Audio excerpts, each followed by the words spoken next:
Did you notice the rubber glove on Tyler Chase's hand? Most people didn't, and that small detail might explain why he refused help calmly, clearly, and repeatedly then, when police, strangers, and his own mother begged him to accept it. What looks like confusion might actually be a choice, and what looks like homelessness might not be the full story. Today, we're digging into the details everyone missed about Tyler Chase. So, why did Tyler Chase, a former actor, end up in a viral video that sparked a wave of public concern? Well, the video showed him on the street, and many viewers immediately jumped to conclusions. They saw his oversized slippers, light clothing, and what seemed like an unusual appearance, and assumed he was confused, unstable, or completely lost. But was he? Let's break down the details that challenged that first impression. First, let's talk about the small things that created this massive misunderstanding. Viewers saw oversized slippers and short sleeves, which seemed odd for the weather. They saw a missing eyebrow and a slight facial tilt when he spoke. When approached by strangers, he physically backed away, keeping his distance. To the average person scrolling online, this combination screamed disorientation. But did it really?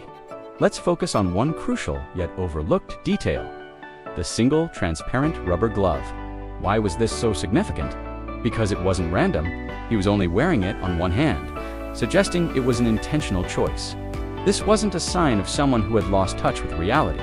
Instead, it could signal a desire for personal boundaries, a need for control in an uncontrollable situation, or even a heightened sense of awareness about his environment. A single glove changes the narrative from confused to cautious. It suggests he was making conscious decisions about how he interacted with the world, even if those decisions looked strange to us. Now, what about his behavior? Did it align with the image of a helpless man? Not at all. When you listen to the recordings, his tone of voice is calm and steady. There's no panic, no frantic energy. His speech is logical and coherent. He makes clear eye contact and gives consistent, direct answers to questions. He doesn't show any classic signs of disorientation or a crisis state. In fact, his demeanor was the opposite of what you'd expect from someone who is truly lost or out of control. Think about it. How could someone who is supposedly confused demonstrate such clear memory and recognition? When strangers approached him, recognizing him from his past acting roles, Tyler accurately identified them. He knew who they were and why they were talking to him. He even clearly stated the roles he had played in the past. This isn't the behavior of someone with impaired cognitive function. His memory was intact. His ability to process information and respond accordingly was fully functional. So, if he was aware and lucid, what was really going on? It's no secret that Tyler has a confirmed history of mental health challenges. He was diagnosed with bipolar disorder and had struggled with substance abuse in the past. But here's the key distinction. Acknowledging a mental health condition isn't the same as denying someone their agency. Tyler and his family never denied his diagnosis. The issue wasn't a secret. It was a known part of his life. The public, however, often equates mental illness with a complete inability to make rational choices, and that's where the misunderstanding began. Was he neglected? Was no one trying to help him? Absolutely not. This is one of the biggest misconceptions in his story. His mother consistently and repeatedly offered him support, not just medical help, but a place to live and personal assistance. The police were also heavily involved, conducting regular welfare checks, at least weekly. Help wasn't just a distant possibility. It was constantly available to him, offered by both family and authorities. He had a safety net, but he consciously chose not to use it. So what did the professionals who interacted with him think? The police officers who conducted those welfare checks had a consistent assessment of Tyler. They described him as cooperative, friendly, and respectful. They noted that he was organized and calm during their interactions. There was no struggle, no resistance in a chaotic sense. He simply gave them a firm but polite refusal of all offers of help. He wasn't a danger to himself or others, so they couldn't force him into care. He was an adult making a choice they had to respect, legally and ethically. This brings us to the core of the issue.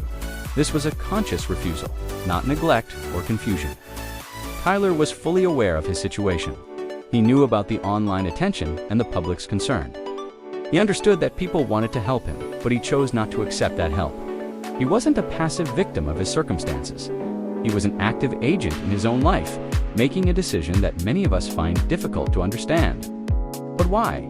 What was the motivation behind his choice to refuse help and live on his own terms?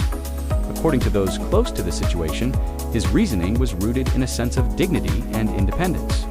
He reportedly did not want to be a burden on his mother. He preferred to manage his own life, even if it meant living in a way that society deemed unacceptable.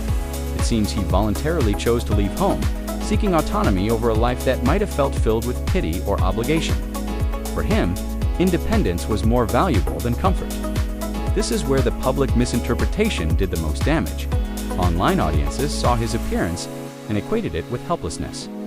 They saw a man who looked like he was homeless and immediately assumed he was unaware, incapable, and in desperate need of saving. Sympathy quickly turned into assumption, and the nuance of his reality was completely lost. The story that went viral was a simplified, tragic tale of a fallen star, but the reality was far more complex. It was a story about mental health, yes, but it was also a story about personal choice, autonomy, and the definition of a dignified life. So, what is the core message we should take from Tyler Chase's story?